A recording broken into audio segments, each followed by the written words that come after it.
ಈ ಒಂದು ಗಿರಿಜನ ಸುರಕ್ಷಾ ವೇದಿಕೆಯ ರಾಜ್ಯ ಸಂಯೋಜಕರು ಇವತ್ತು ಈ ಸಂದರ್ಭದಲ್ಲಿ ಮೈಸೂರಿನ ನಮ್ಮೆಲ್ಲ ಸಂಪಾದಕರು ಹಾಗೂ ಪತ್ರಿಕಾ ಮಾಧ್ಯಮ ಮತ್ತು ದೃಶ್ಯ ಮಾಧ್ಯಮ ಎಲ್ಲ ಮಿತ್ರರಿಗೆ ನಾನು ಈ ಸಂದರ್ಭದಲ್ಲಿ ಹಾರ್ದಿಕವಾಗಿರ್ತಕ್ಕಂಥ ಸ್ವಾಗತವನ್ನು ಬಯಸುತ್ತಾ ನಾವಿಂದು ದೆಹಲಿಯಲ್ಲಿ ನಡೆಯತಕ್ಕಂಥ ಮೇ ತಿಂಗಳಲ್ಲಿ ಮೇ 24ರಂದು ಒಂದು ಬೃಹತ್ ಮಟ್ಟದ ಗಿರಿಜನ ಸಂಸ್ಕೃತಿ ಸಂರಕ್ಷಣಾ ಸಮ್ಮೇಳನ ಮತ್ತು ಶೋಭಾಯಾತ್ರೆ ಕಾರ್ಯಕ್ರಮ ಹಮ್ಮಿಕೊಂಡಿದ್ದೀವಿ. ಇದು ರಾಷ್ಟ್ರ ಮಟ್ಟದ ಕಾರ್ಯಕ್ರಮವಾಗಿದ್ದರಿಂದ ಬಿರ್ಸಾ ಮುಂಡಾ ಅವರ ಒಂದು ಸಂಸ್ಕೃತಿ ಪರಂಪರೆ ನಮ್ಮ ಜನಾಂಗದ ಎಲ್ಲವನ್ನು ಉಳಿಸಿರ್ತಕ್ಕಂಥ ಮಹಾನ್ ಚೇತನ ಅವರ ಒಂದು ಸ್ಮರಣಾರ್ಥಕವಾಗಿ ಒಂದು 150ನೇ ಜಯಂತಿಯ ಅಂಗವಾಗಿ ನಾವು ಈ ಒಂದು ಸಾಂಸ್ಕೃತಿಕ ಅಸ್ತಿತ್ವ ಮತ್ತು ಸಮುದಾಯ ಚೇತನ ಪ್ರತೀಕವಾಗಿದ್ದರಿಂದ ಒಂದು ಕಾರ್ಯಕ್ರಮವನ್ನು ಹಮ್ಮಿಕೊಂಡಿದ್ದೀವಿ. ಐತಿಹಾಸಿಕ ರಾಷ್ಟ್ರೀಯ ಕಾರ್ಯಕ್ರಮದ ಭಾಗವಾಗಿರುವಂತಹ ಈ ಕಾರ್ಯಕ್ರಮದಲ್ಲಿ ಭಾರತ ದೇಶದಲ್ಲಿ ಸುಮಾರು 700ಕ್ಕೂ ಹೆಚ್ಚು ಈ ಒಂದು ಬುಡಕಟ್ಟು ಜನಾಂಗ ಜಾತಿಗಳಿದ್ದಾರೆ.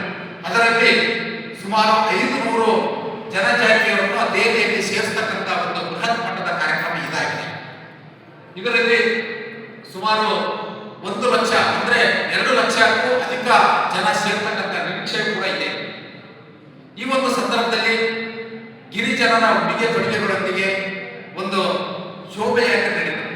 ಸುಮಾರು 500 ಜನಜಾತಿಯಲ್ಲಿ ವಿವಿಧ ಉಡುಗೆ ತೊಡುಗೆಗಳು ಅವರ ಪರಂಪರೆ ಅವರ ಸಂಸ್ಕೃತಿಯನ್ನು ಬಿಂಬಿಸ್ತಕ್ಕಂತಹ ಒಂದು ಶೋಭೆಯಾತ್ರೆ ನಡೀತದ. ಸುಮಾರು 5 ಭಾಗಗಳಿಂದ ಶೋಭೆಯಾತ್ರೆ ಪ್ರಾರಂಭಗೊಂಡು ಕೆಂಪುಕೋಟೆಯ ಆವರಣದಲ್ಲಿ ನಾವು ಈ ಒಂದು ಕಾರ್ಯಕ್ರಮ ಆಯೋಜನೆ ಮಾಡಲಾಗಿದೆ. ಎಲ್ಲ ಶೋಭೆಯಾತ್ರೆ ಮುಗಿದ ನಂತರ ನಾವು ಕೆಂಪುಕೋಟೆಯ ಆವರಣದಲ್ಲಿ ಒಂದು ಕಾರ್ಯಕ್ರಮ ಹಮ್ಮಿಕೊಂಡಿದ್ದೀವಿ. ಬಹಿರಂಗ ಸಭೆಯನ್ನು ಮಾಡಿದ್ದೇವೆ. ಶುರುವಾಗುವುದು 5 ಭಾಗಗಳಿಂದ ಶುರುವಾಗುತ್ತದೆ. ದೆಹಲಿ ವಿವಿಧ ಭಾಗಗಳಿಂದ 5 ಭಾಗಗಳಿಂದ ಪ್ರಾರಂಭ ಆಗಿ ಕೊನೆಗೆ ಸೇರುವುದು ಕೆಂಪುಕೋಟೆಯ ಆವರಣದಲ್ಲಿ ಸೇರುವುದು. ಟೈಮಿಂಗ್ 3 ಗಂಟೆ. ಅಲ್ಲಿ ಬಿಸಿಲು ಇರುವುದರಿಂದ ನಾವು 3 ಗಂಟೆ ಪ್ರಾರಂಭಗೊಂಡು ಸುಮಾರು 6 ಗಂಟೆ ಅಂದ್ರೆ 5:30 ಅಥವಾ 6 ಗಂಟೆಗೆ ನಾವು ಕೆಂಪುಕೋಟೆ ಆವರಣದಲ್ಲಿ ಸೇರುತ್ತೇವೆ. 6 ಗಂಟೆಯಿಂದ ಒಂದು ಬಹಿರಂಗ ಸಭೆ ಆಗ್ತದೆ. ಆ ಸಭೆಯಲ್ಲಿ ನಮ್ಮ ಕೇಂದ್ರದ ಗೃಹ ಸಚಿವರಾಗಿರುವಂತಹ ಅಮಿತ್ ಶಾ ಅವರು ಕೂಡ ಈ ಒಂದು ಕಾರ್ಯಕ್ರಮವನ್ನು ಉದ್ದೇಶಿಸಿ ಮಾತನಾಡಲಿದ್ದಾರೆ.